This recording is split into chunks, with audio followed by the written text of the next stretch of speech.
It'll calm me down. Where's Romack? Oh, at the funeral parlor, Chief. Now, you say you never saw this man before? Never, Mr. Smith. And I've never been in a police station either. Never in all my life. Well, don't let us scare you, ma'am. We just want to know how it all happened. Well, I was coming home from visiting Miss Mansion, and I took a shortcut through the alley.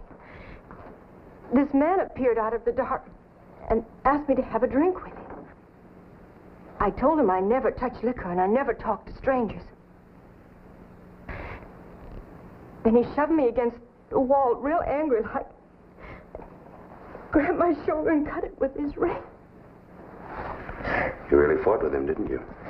I don't remember. I guess I must have grabbed his gun from his holster and shot him. 3 times, Miss April. We're not holding your act against you. Not in any of the 3 months that I've been here in Denver has anyone so much as looked at me. I wouldn't go as far as to say that. You're a mighty pretty girl. I guess I've been too busy being bookkeeper for Mr. McCready to notice any gentleman's glances. Yes, ma'am. Well, here's his things. How are you, Miss April? Just fine, Mr. Romack. Good. Well, I asked around. Nobody seems to have seen the fella before. Can't have been in town long. Of course, it's getting to be a pretty big town. M. Clarkson. Yeah. Name mean anything to you? No, but it looks like he spent a little time around Sacramento. Stable bill, laundry bill. Must be his hometown. Will you gentlemen be wanting me for anything more now? No, that'll be all. George, you want to see Miss April to her room? Sure thing. You will try and find out where he came from. No matter how bad he was, there might be someone who'd want to take care of his remains. That's exactly what we're going to do, ma'am. We're going to wire Sacramento tonight. If he has any friends or kin there, the authorities will locate them for us.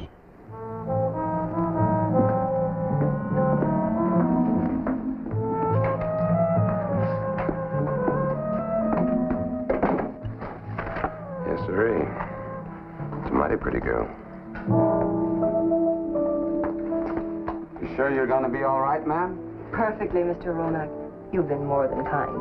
Thank you. Good night.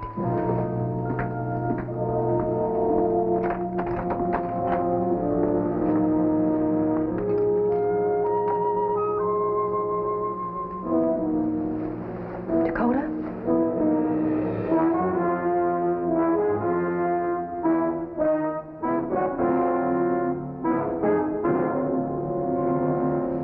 You mustn't stay any longer now. I had to know. It's working like a charm. You didn't think we'd get away with it, did you? Sending you here 3 months ago. Little old bookkeeper me. Yeah. I told you we'd run into somebody who looked enough like me to make this thing work. I followed him for 2 days. Well, it's sure good seeing you again, baby. Well, somebody had to come in here and point him out to you. I missed you too, baby. Don't make it worse for us now. I'll be in Golden City at the Crown Hotel Room 201. I'll be leaving here tomorrow. with the money. With the money.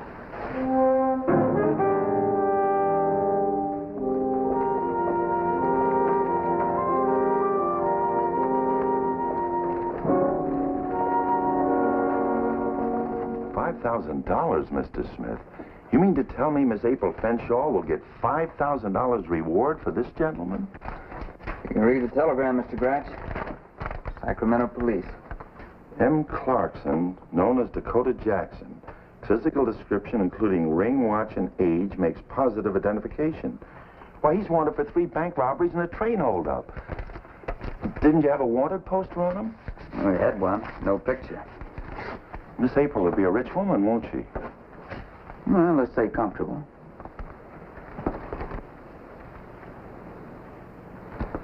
Something eating on you, Smitty? Did you notice Mr. Dakota Jackson's hands? Well, what about him? Well, he must only have worn that ring of his after sundown. Well, how do you figure that? A man wears a ring for any length of time. It leaves a little white circle on his finger when he takes it off. And you don't get calloused hands from robbing banks. Well, he probably ain't been robbing any banks for some time. Probably hiding out in some mine. Look, it's happened before. It's an open and shut case. No angles. Where would you look? Is there anything else, gentlemen? Yeah, that'd be all. Come on, snap out of it. Let's go tell April the good news. You might as well. Come on. Hold on there, hold on now. Now, can't everybody crowd in here? Come on, let the little lady catch her breath. Thank you kindly, Mr. McCready. With all this work of yours I should be doing, I just don't know what to say. There ain't nothing you have to say, Miss April. Just be the girl hero of Denver in silence, man. I just can't believe it. I honestly and truly can't believe it. When's the money coming? It should be here by noon. Chief Richards has wired for verification, and we'll be able to issue the reward through the Denver City Bank. What are you going to do with the money, Miss April? I don't really know. I haven't thought about it. I have a sister in St. Louis that I could help. And after this shock and all, I could use a nice long vacation. Well, yes, I guess I can give an employee of mine a vacation. Such an honored employee. Then I can leave tonight for St. Louis? Indeed you can, my dear. As a matter of fact, you're taking the rest of the day off right now to get ready. And I'll bring back pretty dresses and high-heel shoes with pearl buttons, and I might even find a bow, Mr. Smith. I'm sure you will.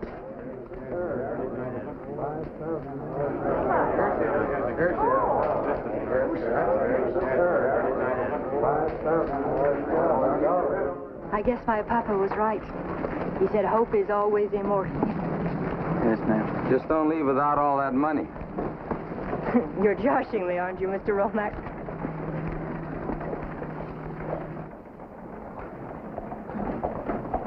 Now, there's a cute little package, Smitty. You know, Edie and I often wonder why you haven't found a good little gal like that. What's bothering you now? A lot of things. What things? Name me one. Dead man. All right. First of all, we've got a dead outlaw who never did a day's work in his life. Yet his hands are all rough and calloused. Number two, there's a ring. It looks as though it's been worn for years. Yet it didn't leave a white circle on the man's finger. Number three, we're asked to believe the dead man was Dakota Jackson. Probably one of the fastest guns in the Southwest, yet a pretty girl has no trouble gunning him down. And that's why Smitty sent all the men out. When we couldn't find you, that is. But that wire from Sacramento absolutely identified the dead man as Jackson, didn't it? Yes, it did, but... And yet you took every man off the force and sent him out to check every rooming house and livery stable in Denver. I thought that was the best way to get some results. Look, Chief, that man that was killed didn't come into town on the stage. We checked at the office. So he must have ridden in. That means he must have a horse someplace. Besides, Smitty figures he rented a room somewheres. All we have to do now is find a rooming house where a guy rented a room and didn't show up last night. Simple. Have you any idea how many rooming houses there are in the city of Denver? Well, don't yell at me. I'm just his partner. He's the one who's always so dang suspicious. That's our job, isn't it? To be sure. A total of 8 men on the force. A whole town to be patrolled, and they're pulled off their jobs just... All right. All right, you can have the men. But for 2 hours. No more. I knew he'd see it our way. The chief didn't like it. But my decision to use all the men of the department at once on the case brought the quick results that could have been gotten no other way. An hour or so later, Officer McGowan arrived with an old codger in tow. Howdy, Mac. Hi, Smitty. This is Mr. Pepperson. Detective Smith and Romack. Howdy. How are you, sir? Is that on that job you gave us, Smitty? I met Mr. Pepperson here at a rooming house over on 6th Street. He showed up there looking for his partner, a man named Johnny Corrigan. So? That's what I want to know. This feller here, he gets all excited when the landlady says that Johnny didn't come back to his room to sleep last night. If you fellers knew young Johnny like I do. Descriptions match? To a T. Now, listen, what's going on here? What's all the fussing? Mr. Pepperson, you mind telling me what you do? I'm a miner, mister, with a claim over in the Platte country. And Johnny Corrigan is my partner. And if Johnny wants to have himself a time when he gets into town, it ain't no never mind to the police. That's right, Mr. Pepperson, except... Landlady say anything else? Nothing, Smitty. I took him to all the livery stables between here and the rooming house looking for Corrigan's horse. We found the animal at Sam's. At the stable behind the hotel? That's right. Riley, the hostler over there, says the man in last night's fracas owned the animal. Now, look, I'm asking you fellers just once more. Now, what's going on here? And where's Corrigan? I think we better go to the livery stable and have a little chat with Riley. You stick here, Mac.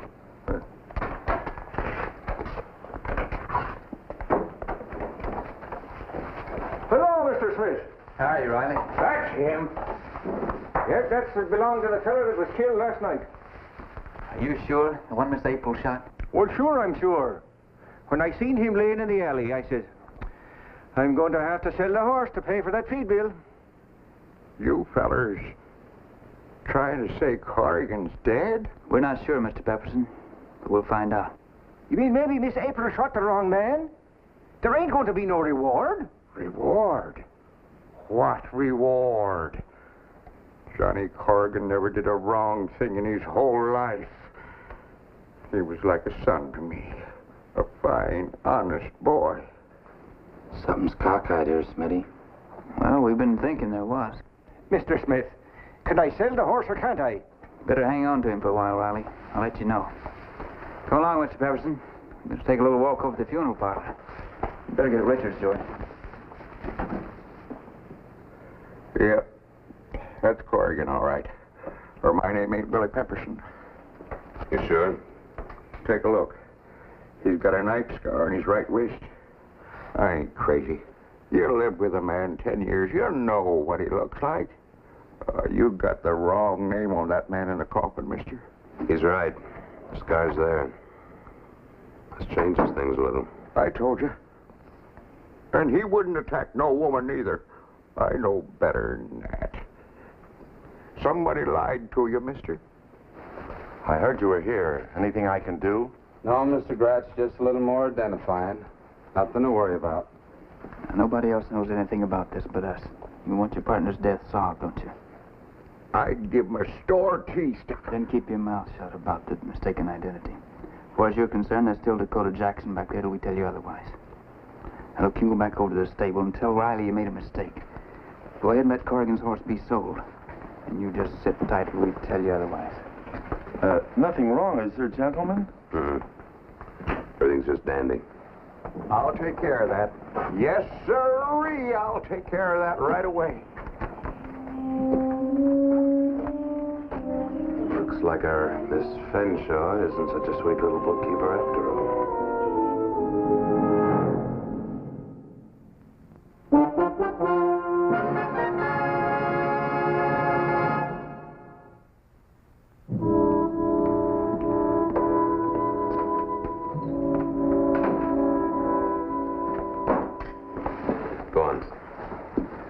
I'm saying all of Dakota Jackson's identification must have been placed on Corrigan after he was killed. You buy that? Right. I still can't believe that girl lied to us, Smitty. No. Well, she said she was hit with that ring there. How could she get hit with it when the man didn't have it on till after he was killed? You sure she didn't swing this alone? Dakota had to have been with her.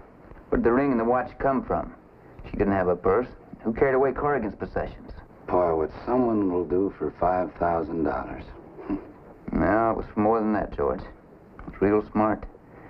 Jackson not only placed himself in a pauper's grave so the law would stop looking for him, but he had the audacity to let his lady love collect the reward for his death. Well, how do you want to handle this? I don't figure Dakota's in town. Not as she's leaving tonight. They'll probably meet someplace. George and I'd better follow her. You don't have to make a speech, Miss April. We just hope this money brings you a lot of things that at this moment I'm sure you don't anticipate. Yeah, well... Hey, looky here. So, Riley, help the little lady with her thing. Don't stand there like a jaybird. Now, you watch out for that money, Miss April. Guard it with your life. I'll be sure and take your advice, Mr. McCready. Thank you all. Thank you for everything.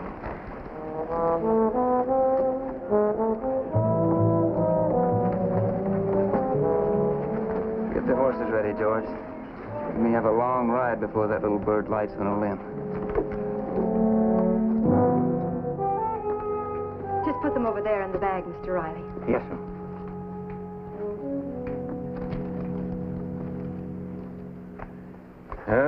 Had a scare this morning about you getting that reward money, Miss April.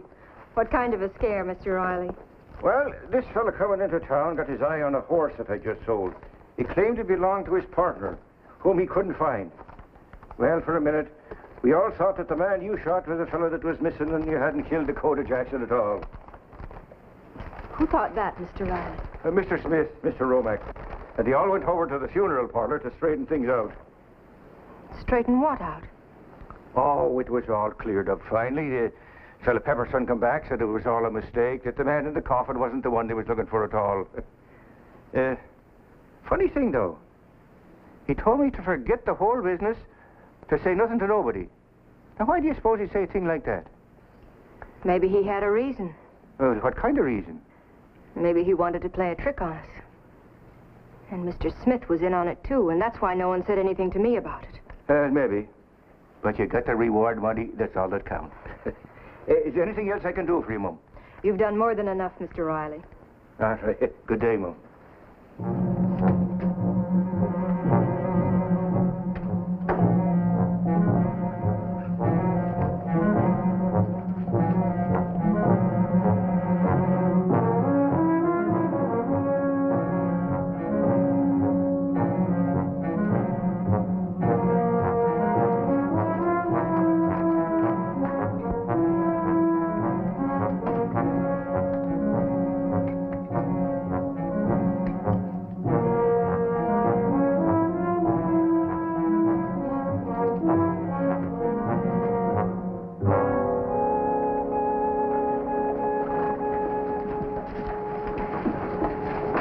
Arriving Golden City, bring extra luggage. Let me know if you have room for it.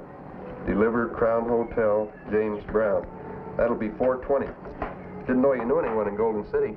Just a distant cousin. I wanted to tell him of my good fortune. That will get there before the stage, won't it? It'll be there in about an hour. Thank you. And good luck to you, Miss April.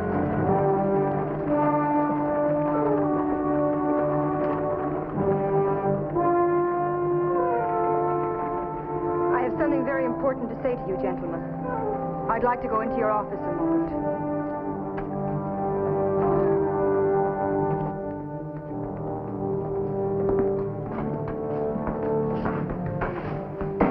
Could we be alone?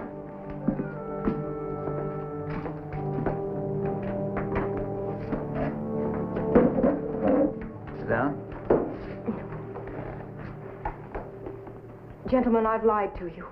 The man who was shot the other night wasn't Dakota Jackson. Oh, wait a minute. Let me finish. Dakota's been my husband for 6 years. He sent me to this town to fool everyone. And I did. Against my principles. I had no alternative. I was afraid for my life. But the man you shot... Dakota shot him and forced me to run for help. He's been watching me ever since, till the reward money was delivered today. He took every bit of it from me. Where is he now? He's gone. Why didn't you say something about this earlier? I was scared. But I've grown to love this town and respect the people here. I can't go on fooling them any longer. I know Dakota would kill me if he knew I talked.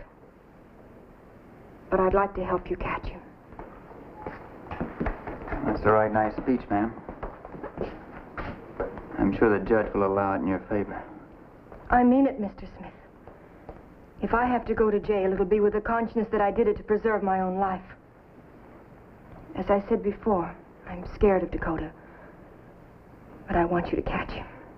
Where is he now, Miss April? I was to meet him tonight at the Crown Hotel in Golden City. He has the money? I can help you clear the way. He won't suspect me. All right. We'll see that you'll be quite safe. You stay in your room till the stage arrives. Mr. Romack will see that nothing happens to you. You won't tell anyone about this, will you? No. No, we wouldn't want any word to get back to Mr. Jackson. You will be careful, both of you. Yes, ma'am. We're always careful.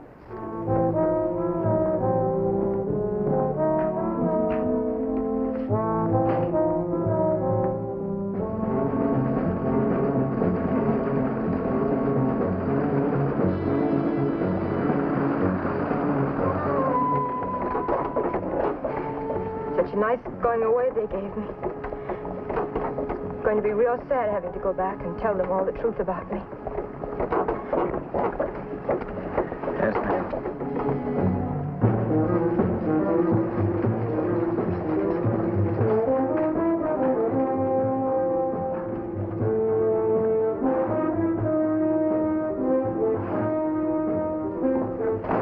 He's in room 204, but you better let me go first.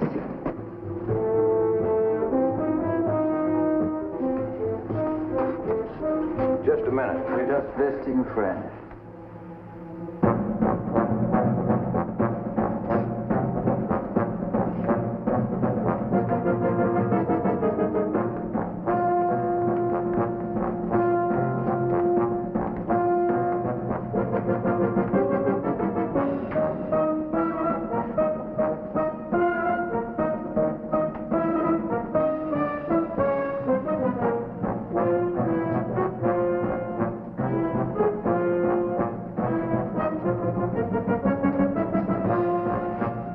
What's the matter?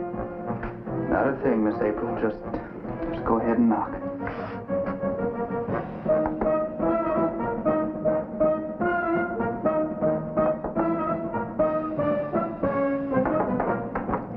Dakota, it's me. Dakota. Smitty!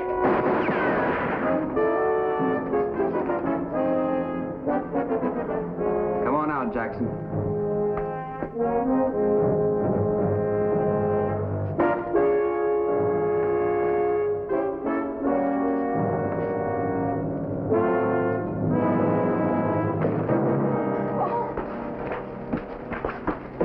What's going on here?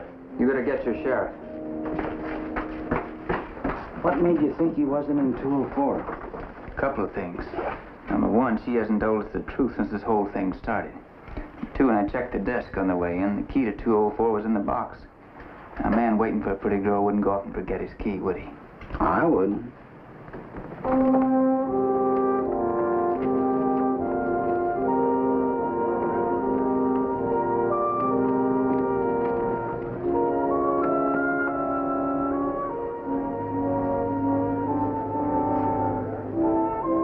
Here it is, Chief, for whatever it's worth to you.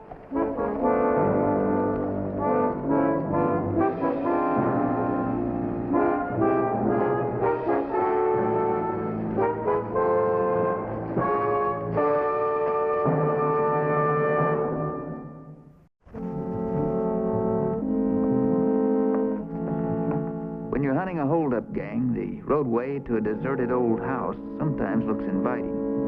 Sometimes...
the scream.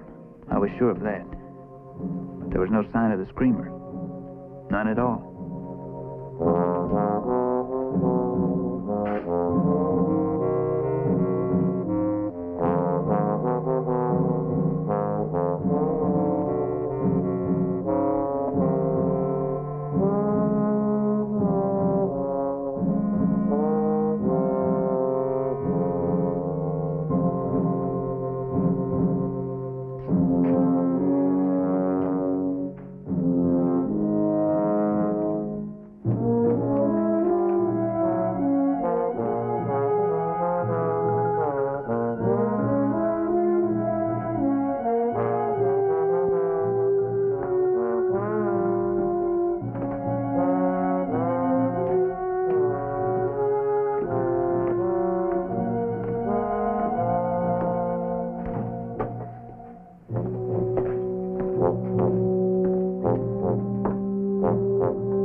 Disappeared, Smitty.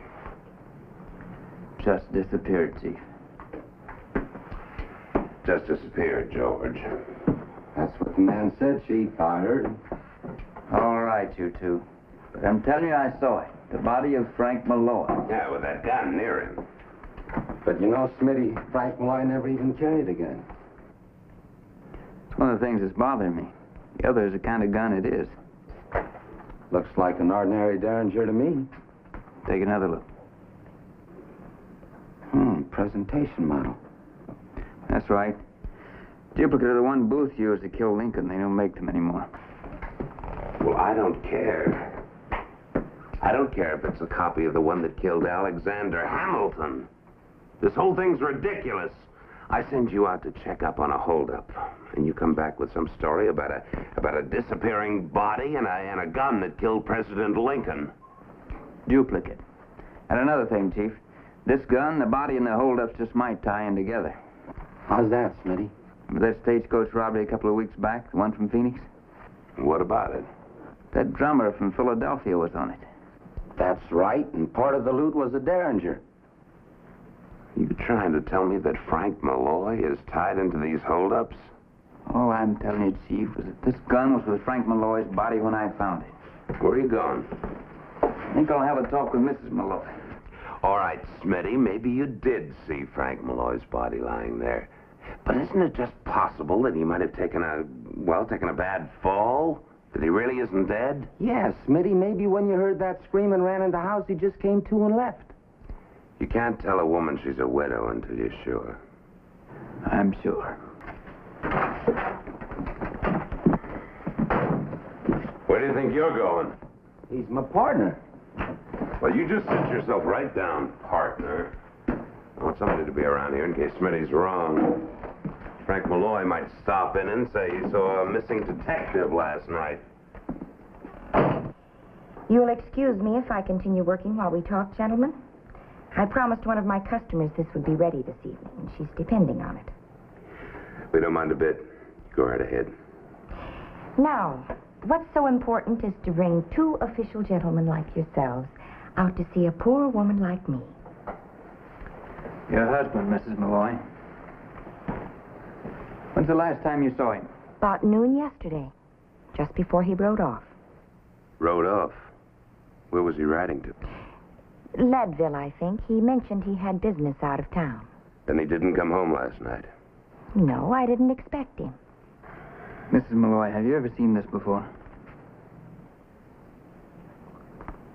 No. It isn't your husband's? Oh, no. Frank doesn't own a gun. Why?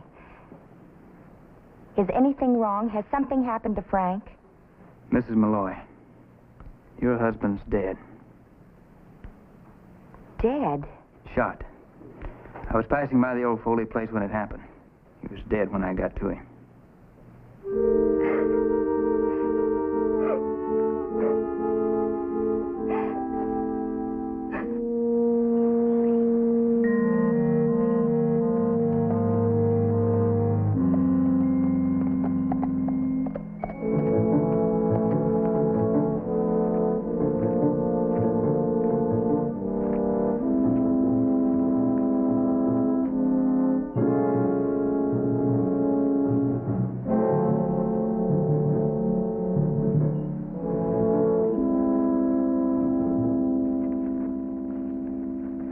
you're a little late. I would have been here sooner. But I had visitors. Huh? Richards and that Detective Smith. They ask about the pistol? Just the way you said they would. I was wide-eyed.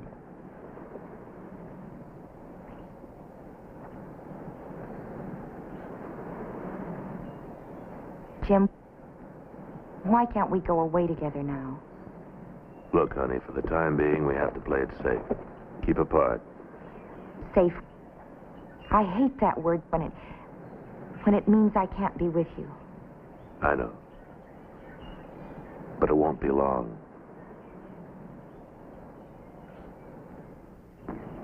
Do you know what she could do if we couldn't produce a body? She could go to the mayor, to the city council, and we'd all be out in the street. Chief, I swear I saw him. Will you stop saying that? I don't care what you think you saw. But I'm telling you what you'd better see. You'd better see Frank Malloy, alive or dead. And you better bring him back here, too, so I can see him. Understood? Well, what are you waiting for? Me, nothing. You told me to stay around here and wait. I know what I said. Now get moving, partner.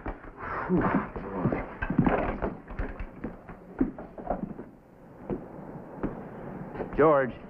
Yeah? 2 men. Look how deep those prints are. They were carrying something, all right. It's Malloy. Mm-hmm. Take a look at this set of prints. The left foot turns in. 2 to 1, we got ourselves a man with a limp.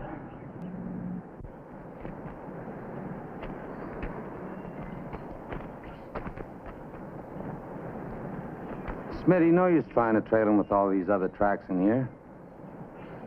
You know that scream I heard? Yeah? It came at least 30 seconds after the shot. So? It was a fake to get me into the house so they could get rid of that body. You know something else, Smitty? That scream you heard ain't nothing to the one Richard's gonna let out when we come back without Malloy. Well, what do you mean you couldn't find the body? We found some prints, though. Who needs prints? There were 4 people out there, 3 men and a woman. The woman's prints were only in the back of the house. Oh, will you stop playing around with that lantern? Strike you funny that no one living out there, there'd be a lantern full of kerosene in one of the rooms. Find out anything? Kind of interesting, too. Let's have it. Well, you know how Malloy was always the quiet type, loved his wife and all? Well, the past couple of months, he's been running around with a girl. What girl? Peggy Casson. Peggy Casson. You know her? Yeah, she works over at Conley's saloon.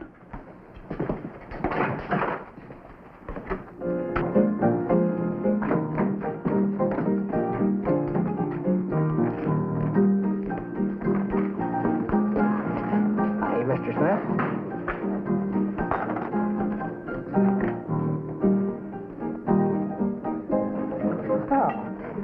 Official, Smitty? No. I'd like to think of it as just a friendly little conversation. What's on your mind, friend? Frank Malloy. Talk as you've been holding his hand. Oh, talk's wrong. I just been listening to his troubles. You know me, Smitty. As long as a man can buy, I can listen. Tell you anything interesting? Just mostly that the Arabs are right. The Arabs? An Arab prizes his horse first, his wife second, and never trusts a friend.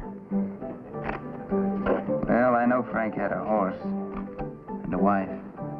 Did he have any friends you know of? Just those 2 back there.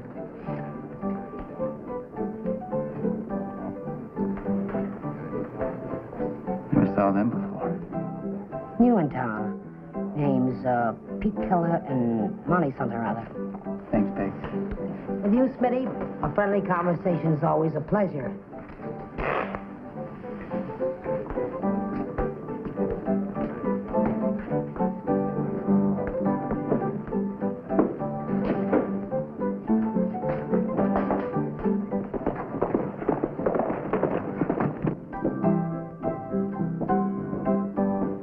I wanted to see if the 2 at the bar would make a move. They didn't. Instead, Instead, Conley came out of his office and took Peg back in with him.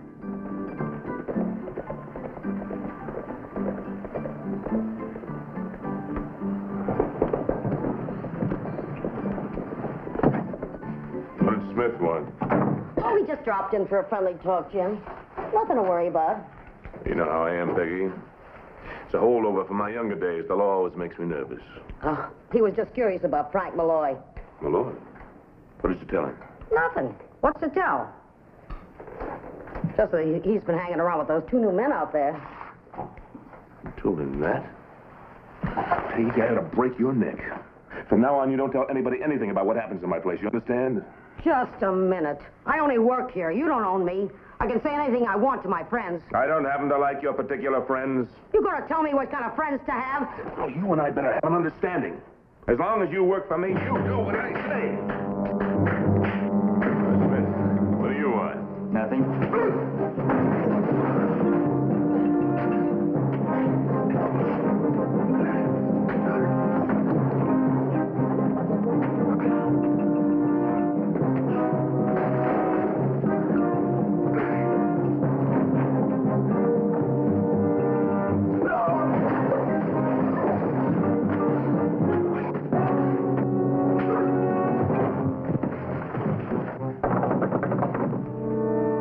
Come in.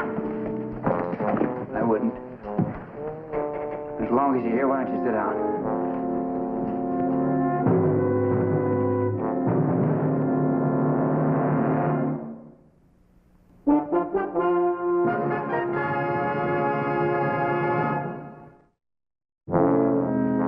I'll admit that just because the limbs may not be evidence, but... Well, I'm glad you admit that. Malloy was tied in with them, and they're tied in with Conley. And you're trying to tie them all in with a holdup. And the murder, too. Well, then why didn't you bring them in? On what charge? Striking a peace officer? I nail him, it'll be on a lot more than that. If you're right, this is the place where we can get the answers out of them. Did you find out about the Foley place? Well, I went to the courthouse, and the deed was in Venetia Malloy's name. And guess who paid for it? Conley. Well, how'd you know? Hey, Chief, take a look at this wick. Does that mean anything to you? Well, it's been used pretty much. It's homemade. Not the regular kind you buy in the store. You know, I think I'd better pay another visit to our little seamstress.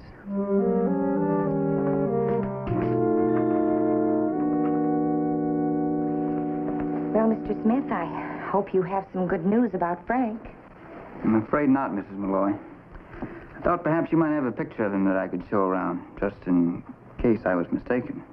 Tintype, anything you have will do. I'll see what I can find.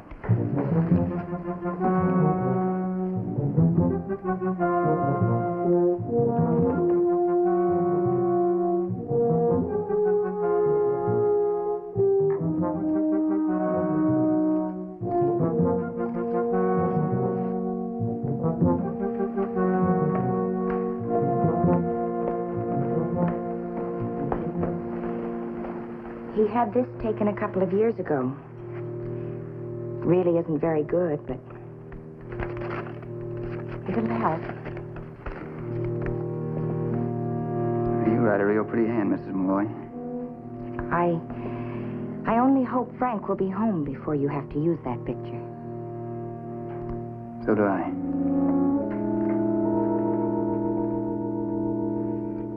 All right, Clarky, where's the bottle? I had a bottle right there, and I want one right there now. George, hadn't you ought to take it easy on this stuff? I wouldn't want to see you get in any trouble. Trouble? You gonna get me into trouble, Clarky? No, not me, George, but... Well, you know how the chief feels about drinking on duty. And Smitty, too. The chief, Smitty. That's all I hear, the chief, Smitty. What about me? What am I, a dope or something? Who rode out there and found it anyhow, huh? Who rode out there and found it? Oh, I don't know, George. Did you find something?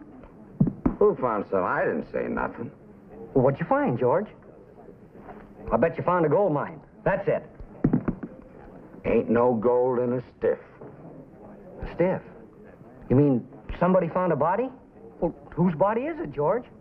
Who said anything about finding a body? You know something, Corky? You talk too much.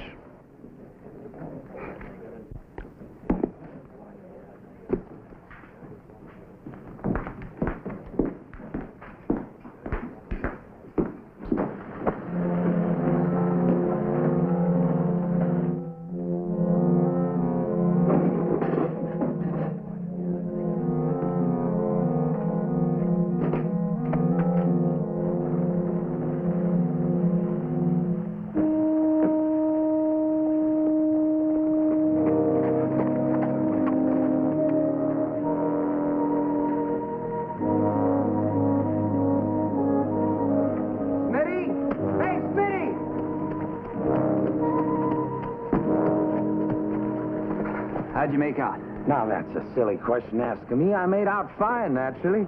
Hey, Smitty, you should have seen old Monty and Pete. They went up to Conley's to report. Came barreling out of there, got on their horses, hightailed it for the high country like you don't know what. Which way? Up that old canyon road.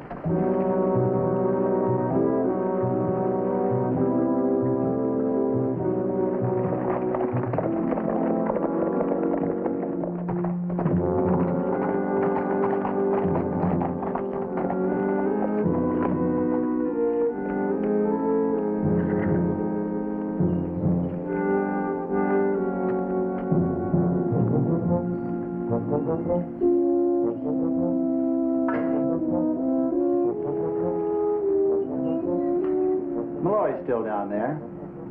Romack could have meant any other body. That ain't the only stiff in Denver.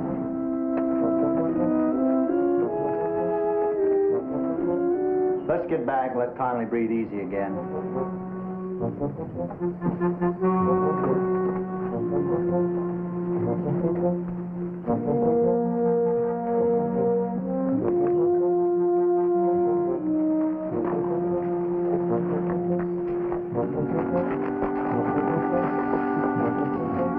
Our little plot had worked. They had shown us where Malloy's body was hidden, and I had plans for that body.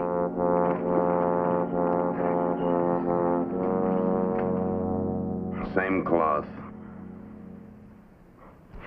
Which means only one of two people could have taken that lantern to the Foley place. Malloy or his missus? You know, Smitty, with the wick, the derringer, the footprints, no jury's going to take that as any proof.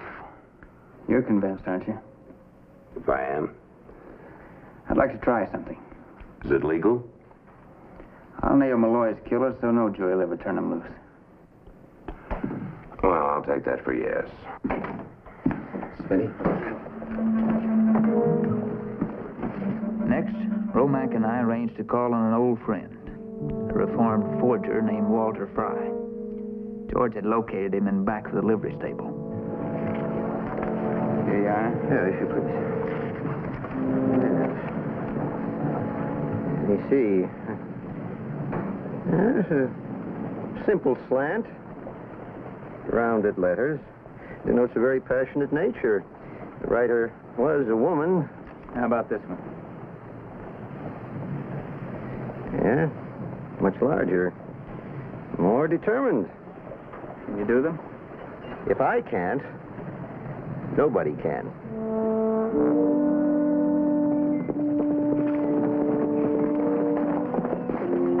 You boys wait here.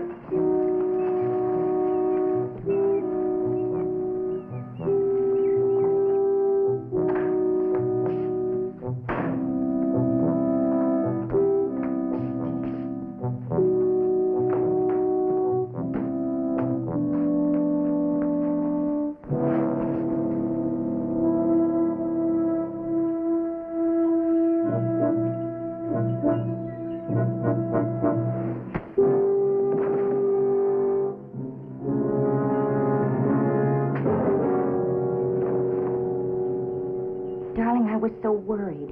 As soon as I got your note, I came My note. Yes, I came right over. Jim, what's wrong? I Honey, I didn't send any note. I received one.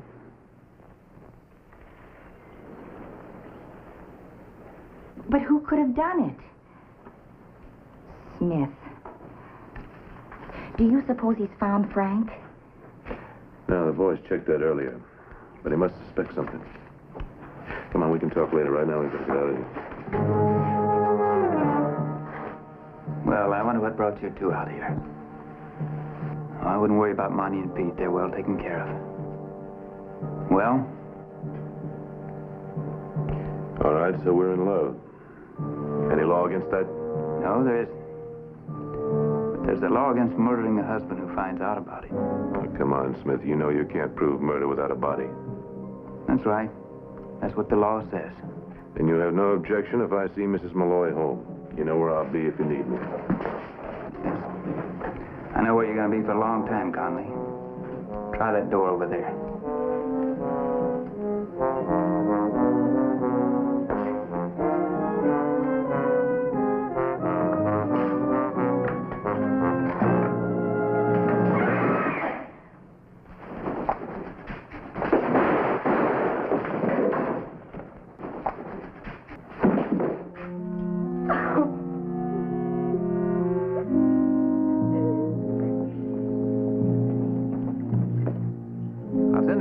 Out to give you a hand, George. All right, Smitty.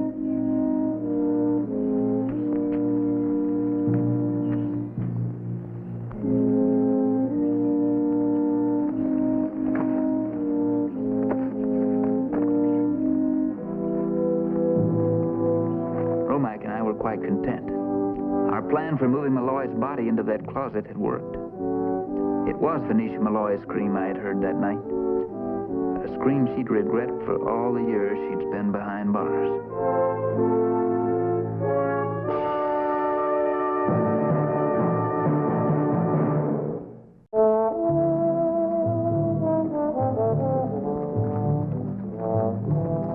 It was a peaceful day outside the newspaper office, but inside, a sinister undercurrent was beginning to flow, and its tide would soon flood all Denver in a wave of fear.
Bring the wagon, Hank. Right, Smitty. Your last night sometime, you think, George? Looks like it. But why, Smitty? Robbery, you think? I doubt it. John didn't have anything worth stealing anyway, did he? I wouldn't think so. Right between the eyes and from close range, too.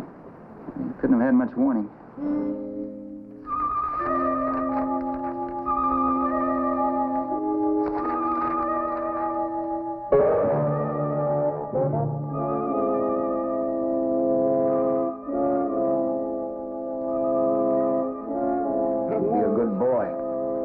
We'll be going home in a minute.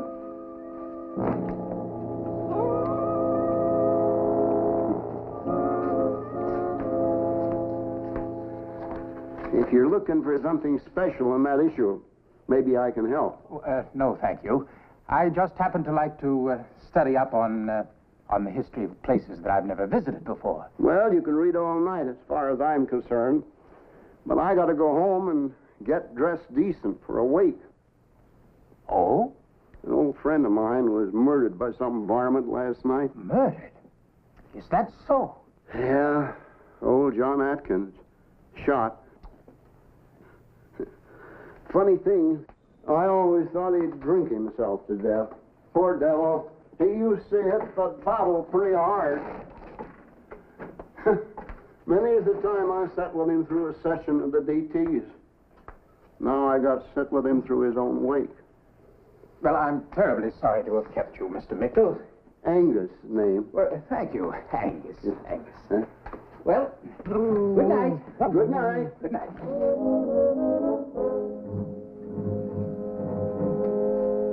Pete Varden. Yeah, I'm Pete Varden.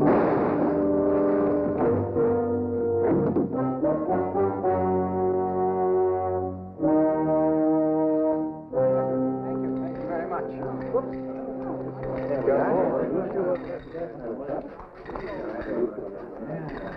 All right, information that way.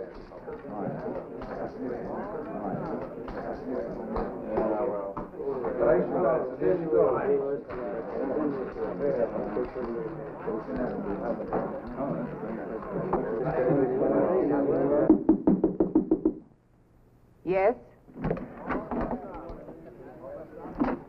Mrs. Gray. That's right. I've come to collect $5,000. The cashier's downstairs. I'm fully aware of that, Mrs. Gray. However, I believe this is one debt that you'll want to pay yourself. You talk in riddles, mister. Who are you? Let's just call me Whittier. Michael Whittier. You've heard about Atkins.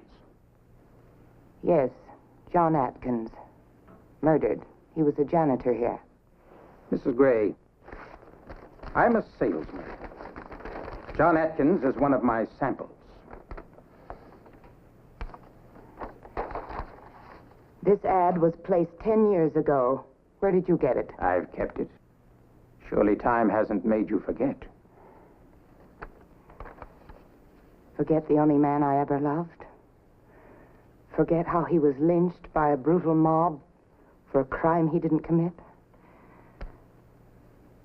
No, time hasn't let me forget that. I thought not. Mrs. Gray, Atkins was one of the 6 men who lynched your husband. Can you prove that? I was there. The night they took your husband out of jail. I have a little souvenir for you here. A button from the shirt of Atkins. Another from the late Pete Varden. Pete Varden? He was a friend of my husband's. Varden hated your husband. Your husband had money and power. Men like that are often hated. Mrs. Gray, you owe me $5,000. This says I want all 6. You'll get the money when the job's finished. Fair enough. But I'll want a down payment as an indication of your good intentions.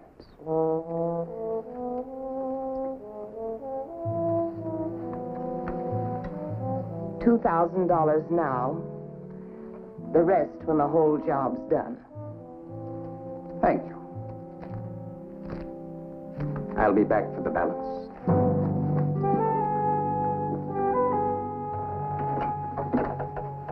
Good evening, Mrs. Gray.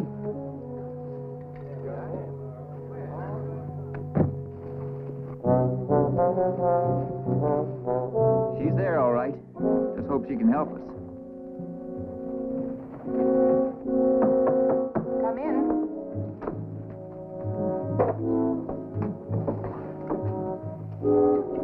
Well, the strong arm of the law.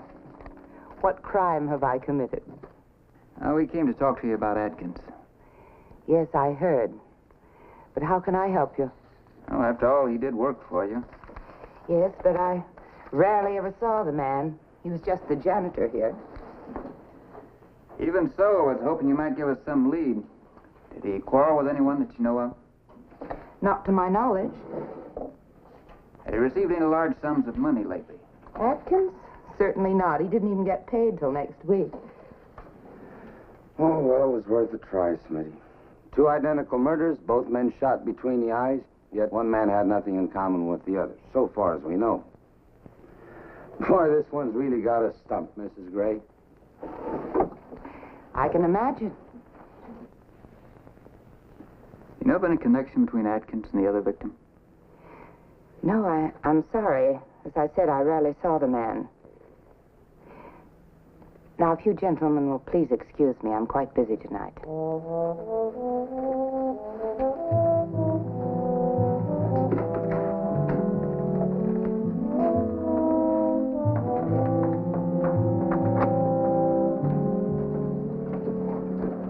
Wasn't very polite, was she? I wonder how she found that out. Found out what? Pete Barden was dead. We just came from his saddle shop. News travels fast sometimes. Yeah, maybe, but... George McLaren's just been shot. Where is he? In front of his hardware store.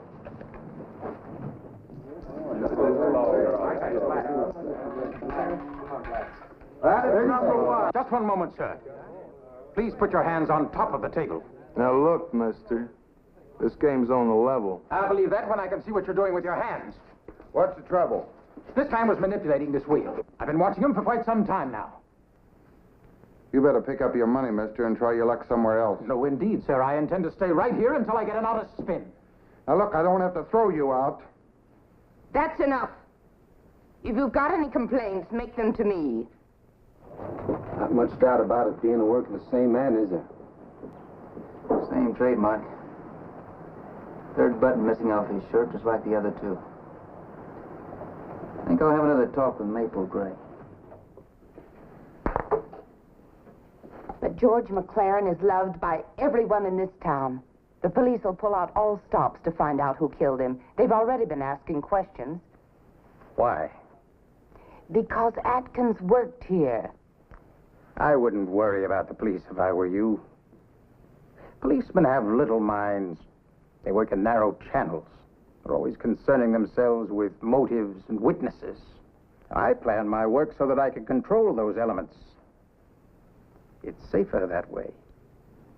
For example, you're the only living person who could possibly give them one whit of information about me. You'd better leave out of the side door. Very well, Mrs. Gray. I'm quite sure you won't talk. Because if you did, it would mean that we'd both hang. Wouldn't it?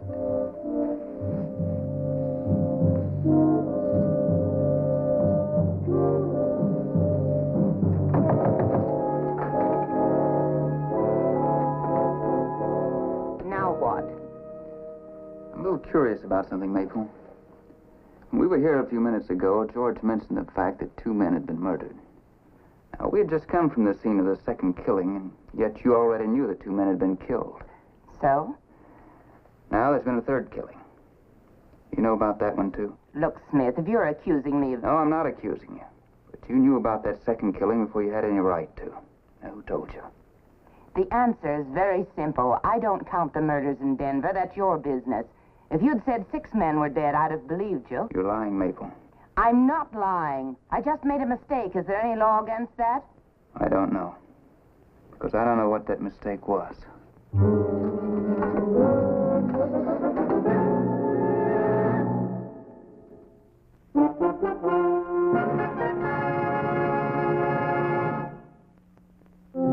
We questioned everyone who had the least suspicion attached to them, but with no luck at all. I was ready to follow any lead, no matter how slight it might be. This one didn't want to come. When you weren't wearing your badge, I didn't realize who the gentleman was. I'm a detective. Oh, yes, I know that now. Would you sit down, please? Thank you, sir. May I ask what this is all about? Suppose we start with your name. Whittier. Michael Whittier. When did you get to town? Well, now, what is this all about? Would you just answer the questions, please? Well, I've been here about 3 days. Where were you at 11 o'clock last night? Quite frankly, I don't remember. Well, start remembering. Oh, yes. 11 o'clock. Now, let me see. Oh, yes, I was at that gambling casino, Maple Grace.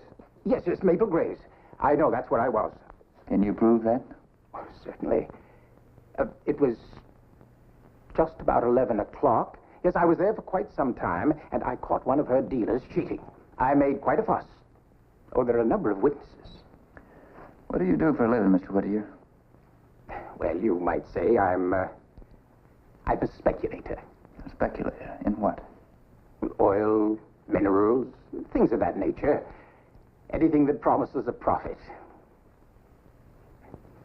Well, if you gentlemen are finished with me now. Not quite. Hank? Yes, Smitty. Take Mr. Whittier, find that dealer, and check his alibi. And if he's on the level? Turn him loose. Thank you, gentlemen.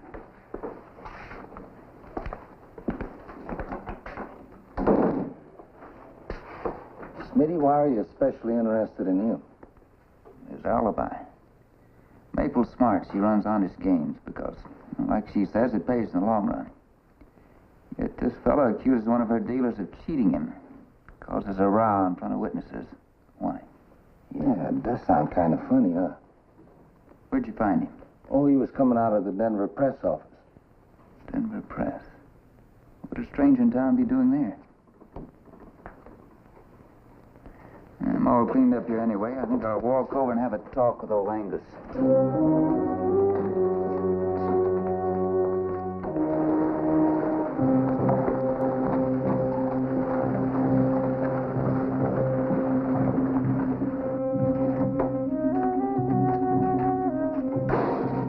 Howdy, Angus. Whoa, Tom!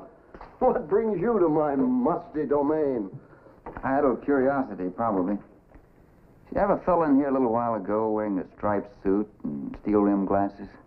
Yeah, there's in a couple. 3 times, as a matter of fact. You know him? No, he's a stranger to me. Why? Just curious about that fellow. Whittier says his name is.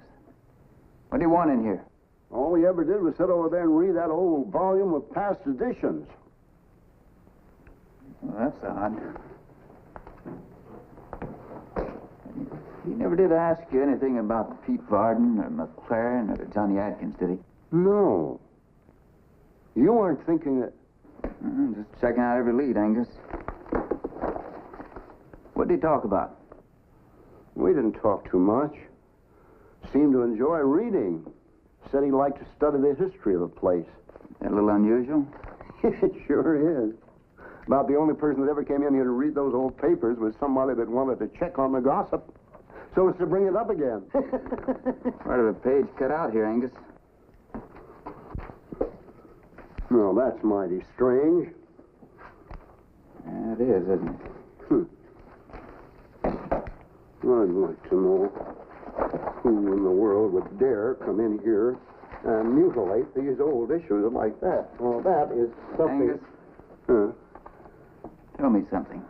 Does Maple Gray ever come in here and read these old editions? Maple Gray? Good Lord, no. Why? Just wondered. Thanks, Angus. Yeah.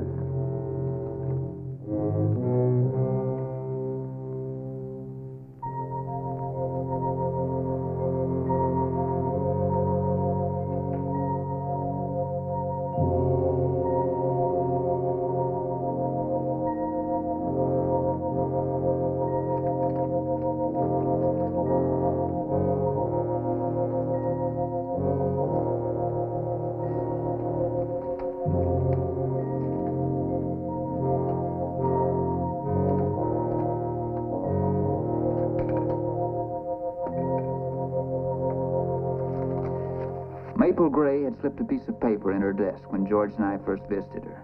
I was curious to get a closer look at it. It wasn't there now, but I found something else of interest. A button. And it could have been the one missing from George McLaren's shirt. I was more anxious than ever now to find that paper.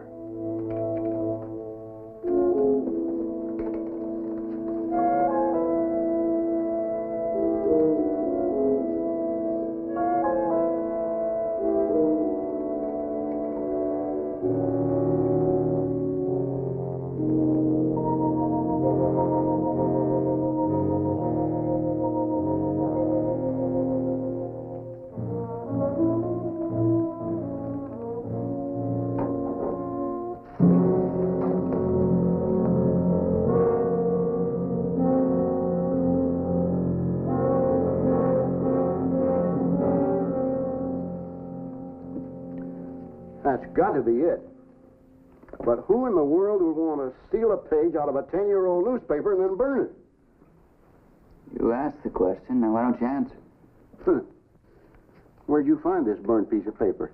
In Maple Gray's office. Good Lord. Don't that beat all? What do you suppose was on that page, Angus? Pretty hard to say. I can't remember what was in last week's edition, let alone 10 years ago. Now, you have a cup of printer's ink. Anyway, it's that black. Angus, tell me, what about ads? Any way of checking on who advertised in that issue? You know, you might have something there. Maple Gray, huh? You know, I'm so old, my memory's getting just a little bit fogged. But I think it's coming back to me now what this is all about. Well, I wish you'd tell me. You just hold your horses, young fella. Let me make positive sure. You know, it was so all fired long ago, it died down before you ever came here. Yeah, 1858, and June. Yeah, here it is. Maple Gray took out a 5-column ad in that edition to post a reward for the men who lynched her husband. You didn't know who the lynchers were. You just picked their names out of the newspaper to make sure they were in Denver the night your husband was killed. I don't know what you're talking about. Look, if he's your killer, then arrest him and leave me out of it. We released him before we knew, but he'll never get out of Denver. We'll get him and we'll get you too, Maple. But I know nothing about it. Absolutely nothing. How did this torn page get in your stove? Come on, Maple. 3 innocent men have been killed because of you. Take a look at this. Pete Barton's marriage license. He was 200 miles away in Central City the night your husband was lynched. You're wrong. You must be wrong. Doc Henderson's record. George McLaren was in bed with pneumonia. They're lies, all lies. You've made this up. No. You're the one that's lying, Maple. You know this man. Now, who is he? I only knew him as Whittier, the man who accused my dealer of cheating. You also know him as a professional killer who's trying to take you for $15,000. You've got no proof. No proof at all. Now get out of here. No proof, Maple?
Mabel, but I'm afraid that statue of yours is ruined. That's the least of my worries now. Let's go. Mabel had always told her customers not to gamble unless they could afford to lose. She should have taken her own advice, because she was playing in a game in which nobody can afford to lose.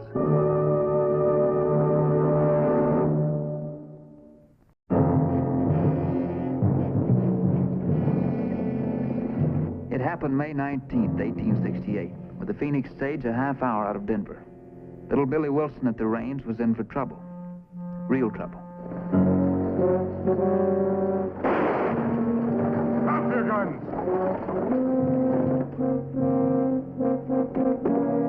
Half-ward! Get out! Come on, hurry up, get out! Your money belt. Hand it up here. All right, get him out of here. Not you, Ward. Get up in it.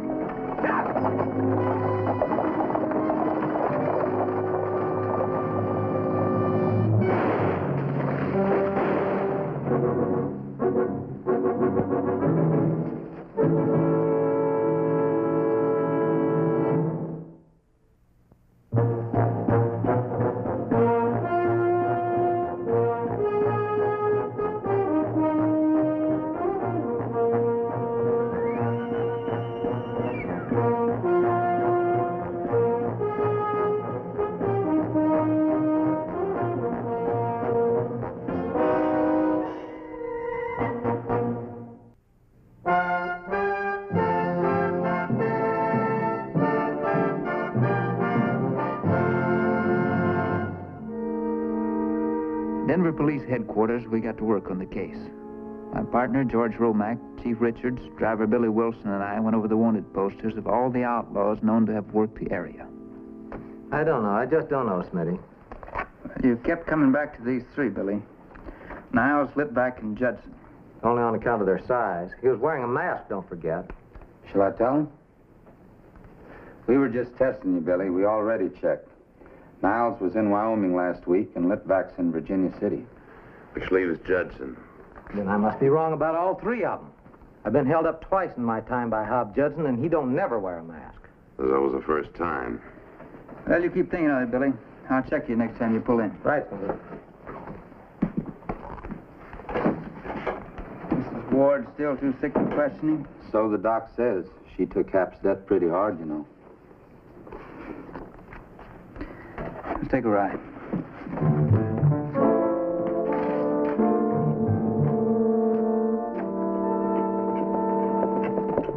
We had no magic formula to work with. Just hours of writing, talking, questioning, listening, and looking. From dawn to dark each day. Plain drudgery, but no success. I even considered the dead man's only competition in town, the Harlow brothers.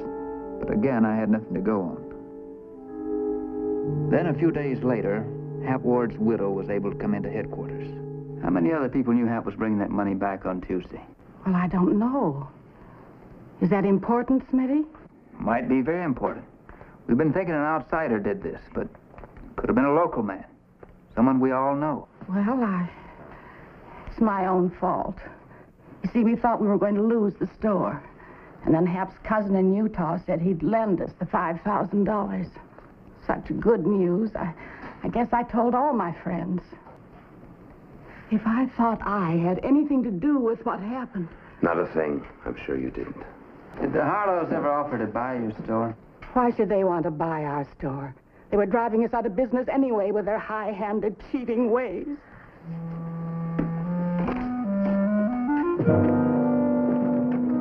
I made a mental note on the Harlow brothers. Then I went down to talk to Billy Wilson to see if he remembered anything new. Hi, Smitty. Be right with you. Meet Miss Tyler and her boy, Tim. Tom Smith, Denver Police. He is more man than boy. Can someone bring in the luggage? Yes, ma'am, I sure can. Let me give you a hand with that. Here, no.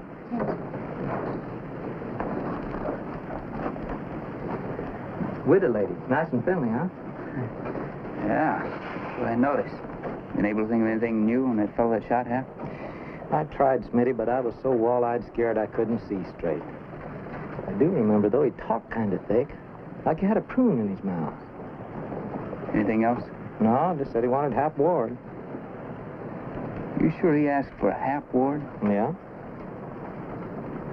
That all? Sorry, Smitty, I guess I ain't thinking so clear today either. Carried passenger money again. You carried passenger money today? Miss Tyler had over $5,000 in that bag you wanted to help her with. No wonder she was so friendly. Thanks, Billy. You bet. On the way to the Harlows, I bumped into George. He'd been out to the holdup scene again. Find out anything out there? Well, nothing that'd help us. You tell the chief I think our killer may be a local boy after all. Well, why? How'd they figure that? What was Hap Ward's real name? Well, Frank, you know that. That's what I mean. The man who killed him asked for him by his nickname, Hap.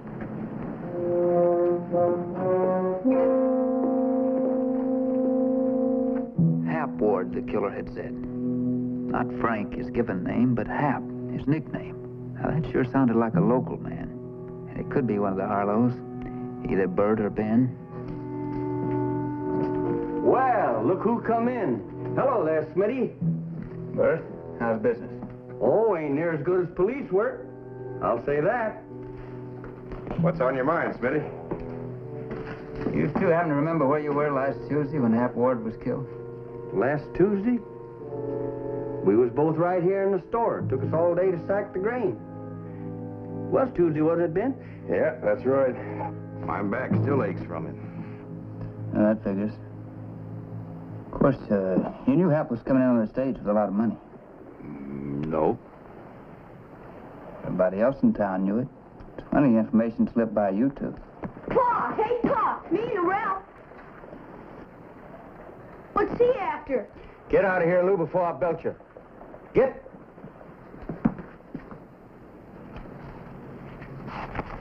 You know anyone besides yourselves was interested in buying Ward's store? Nope. Of course, being his only competition, you'd know quite a bit about his business. Little. Knew he had to make a bank loan. Know how much? Haven't any idea. Sure you do, Ben. It's printed right here in yesterday's paper. Oh, that's so? Haven't had a chance to read yesterday's paper yet. By the way, you two happen to know a lady named Jody Tyler? No. Nope. Why? Just wondered.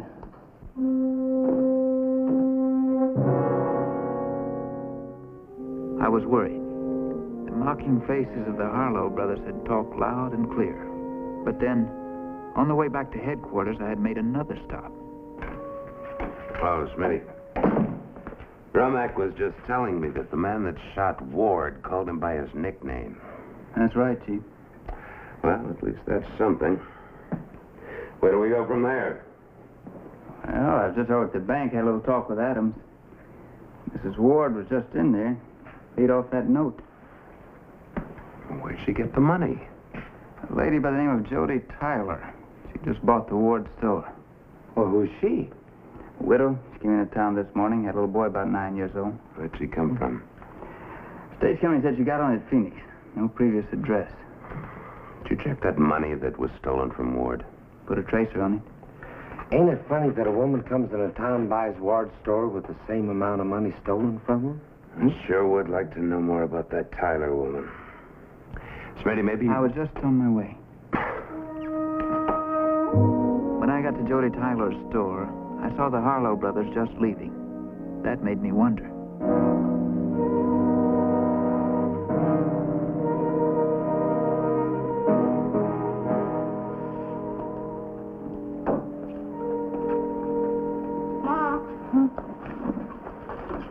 Mrs. Tyler, I'm Tom Smith. I met you. Yes, I remember. Those two men have just left here. They friends of yours? Well, that's my business, not yours. Yes, ma'am, I guess it is. If you're looking for Mrs. Ward, she's at home. She doesn't own the store anymore. I do. You didn't waste much time, did you? I don't believe in wasting time or words. And I'm in no mood to be questioned by the police. I'm sorry you feel that way, Mrs. Tyler, because that's my job, asking questions. Questions like how you happened to show up in Denver with the same amount of money men had stolen from you 2 days before you got here. Also, how you happen to come straight to that man's store and buy it. Since you're the detective, Mr. Smith, why don't you go and find out those things for yourself? I think I will.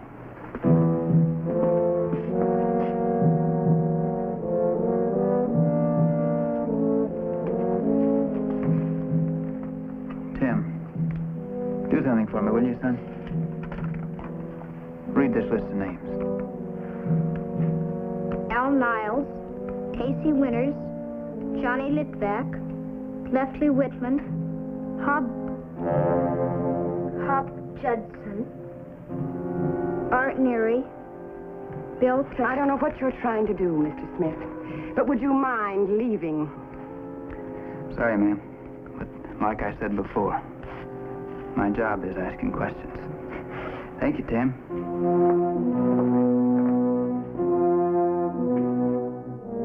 I reported back to the chief after seeing Mrs. Tyler, and we were heading for the boarding house for a bite to eat. As far as I'm concerned, Mrs. Tyler and the Harlow boys are in this together. What's George doing there? That's the Tyler boy. Let me go! Take it easy. What happened? Tyler kid back in that alley over there. 3 kids beat the devil out of him. Said the leader was Bert Harlow's son. Why'd they do it, Tim? They said if me and Ma didn't get out of town, they'd beat me up every day. Also told him he's going to get his uncle to kill them all. He also told him his uncle is Hob Judson, didn't he? Why, how'd you... Yeah, Hob Judson is my uncle. He's the fastest gun in the world. After he kills them kids, he'll come after you. All of you. So that's where Mrs. Tyler got her hands on Hap Ward's money. Do you suppose the kid's making that up? No. I was over there this morning. No, he's not making it up, Chief. On the chief's orders, I went to see Mrs. Tyler that afternoon at the hotel.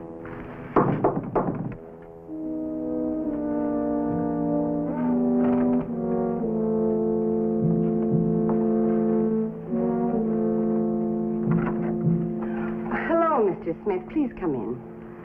How's Tim? Oh, he's sleeping now. I'm sorry about what happened to him. Well, he'll be all right. Won't you sit down? Mrs. Tyler, I came here to ask you a question. Well, I'll answer anything, but first I do want to apologize for having been so rude to you. Well, that's not important. By the way, do you want us to pick up the Harlow boy? Well, what good would that do? It was his father and uncle who were behind it. When they came to see me at the store, you remember, they warned me to give up the store and get out. They meant it. I'm sure they did. Mr. Smith, I need help. Well, don't worry about the Harlows. We'll protect you from them. No, it's not only the Harlows. My brother-in-law is Hob Judson. I found out about that. Yes, I know. Tim told me.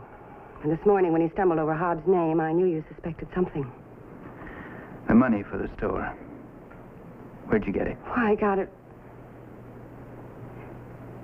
You think I got it from Hobbs? That's what I came here to find out. I sold a house and a store in Phoenix. Here are the papers. Do you want to see them? I've sold 6 houses and 2 stores in the last 4 years trying to keep Tim away from Hobbs. When the stage driver told me the Ward store was for sale, I decided to see it and I bought it. That's all there is to it. Where is Hob Judson now? He was in Phoenix the day I left. And he could have gotten here a day ahead of you. If he's here, Tim will know it before anyone else. Oh, you're an officer, Mr. Smith. You know what Hob Judson is like. He just won't stay away from us. What happened to Mr. Ward is the thing Hob does best. That's why I never want Tim to see Hob again. I can see how a boy Tim's age could become fascinated with a man like that. Miss Tyler, we want to talk to you. Okay. Oh, you here? You know she's Hob Judson's kin? Yes, I know all about it. Does that make her guilty of something? Maybe not, But it makes us sure we don't want her in this town. I'm staying here. We come here to tell you to get out. You get out. All of you. Well, sorry you don't see it our way, Smitty. But of course you ain't seeing too clear. Sorry we busted in on you, too. You get out. Yeah, we're going. We know when we ain't wanted. Yeah. Why do you wear a gun? I bet you can't even use it. Just why I do wear it, Tim. So I won't have to use it.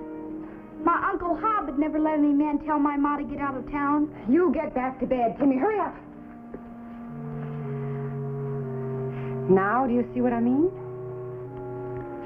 Yes, I do.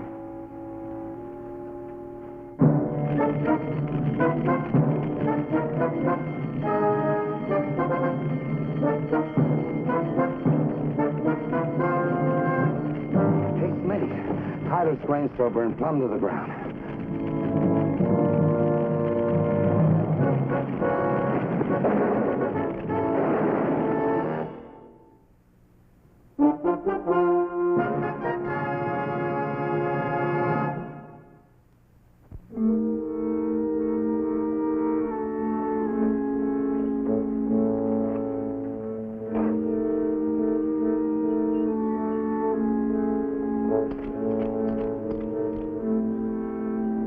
Come over here, Tim.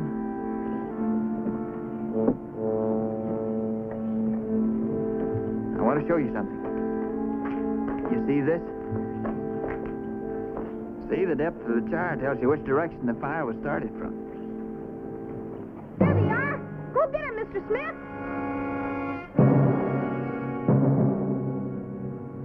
Gotta have proof first. Now look here, Tim. Let me show you. Here's where the fire was started from. And you call this a set, you see? You know they did it. There's a lot of difference between proof and suspicion. Now you see? Tim! You and your fancy ideas. I was just trying to kill two birds with one stone. Get rid of the clothes I wore and the Tyler woman at the same time. What if they find something? He can't. They were soaked in kerosene. Hey, given up already. I hope. Let's go.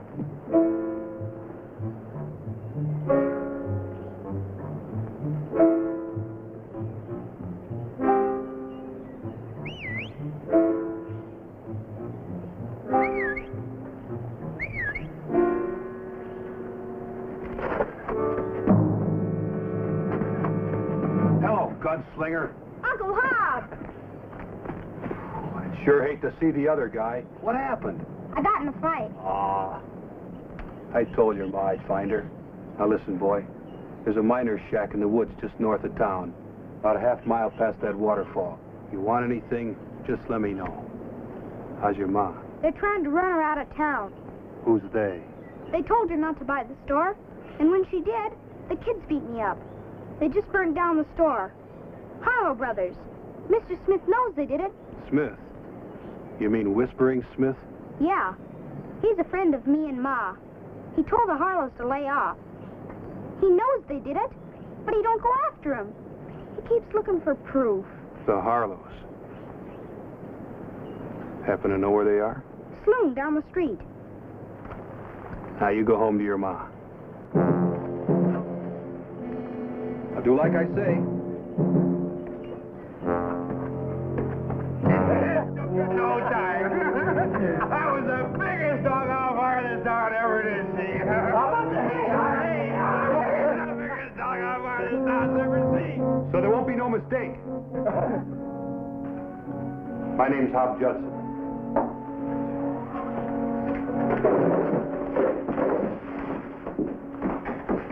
Which be the Harlow brothers.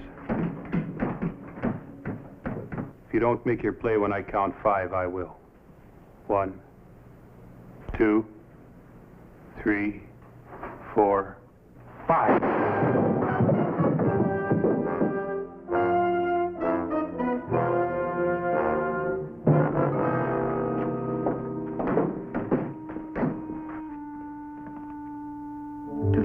Hob Judson, I first had to convince a loyal youngster that a man he loved was all wrong.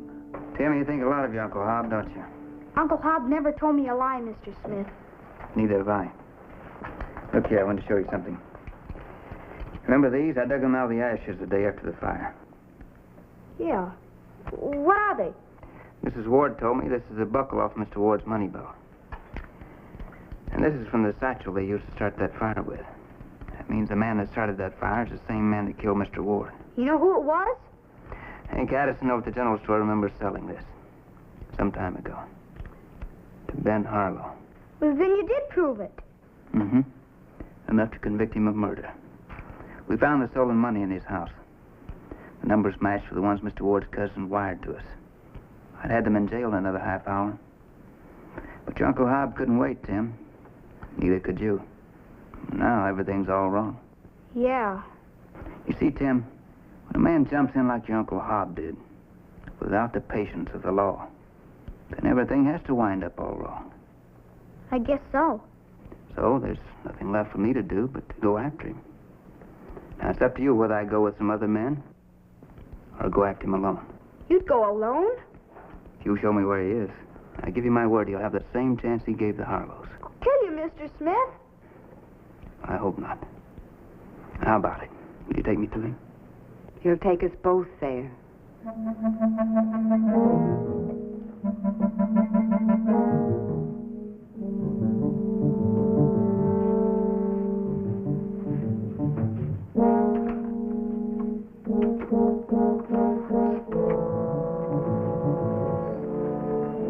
Tim took us to the cabin where Judson was hiding. I gave the boy a message for his uncle.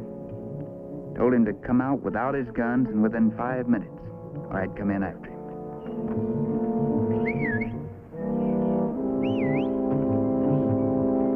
I think you'd better get out of sight.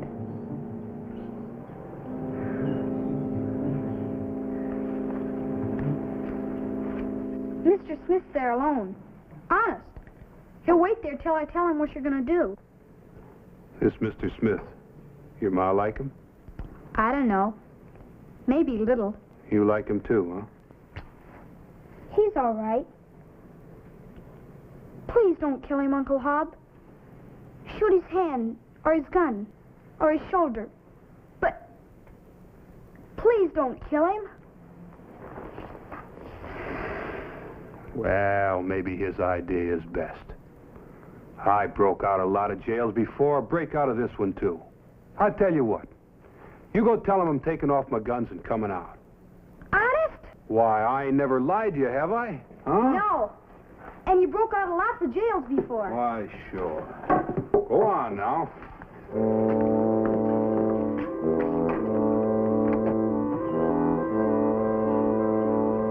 Mr. Smith! Mr. Smith! He's coming out, Mr. Smith! He took off his belt. He's coming out without guns. Good boy.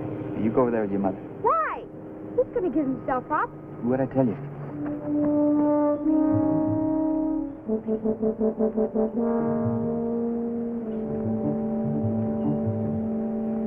Judson? Come on out, Judson.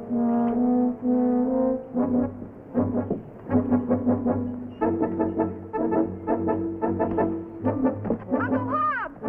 You lied to me! You're a fool, Smith.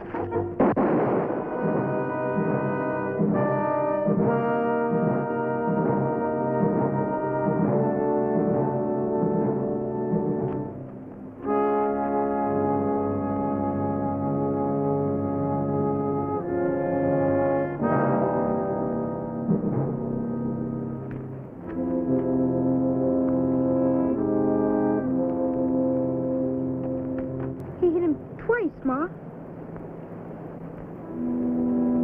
I promised myself I'd spend some time with Tim in the future. A kid like that has to be kept from admiring guns and what guns can do. And the person who shoots the gun has a great deal to do with how the kid reacts. That's why it wouldn't have made much sense to tell Tim I'd fired only one shot, one that hit Judson's hand. Wouldn't have made sense to mention it at all.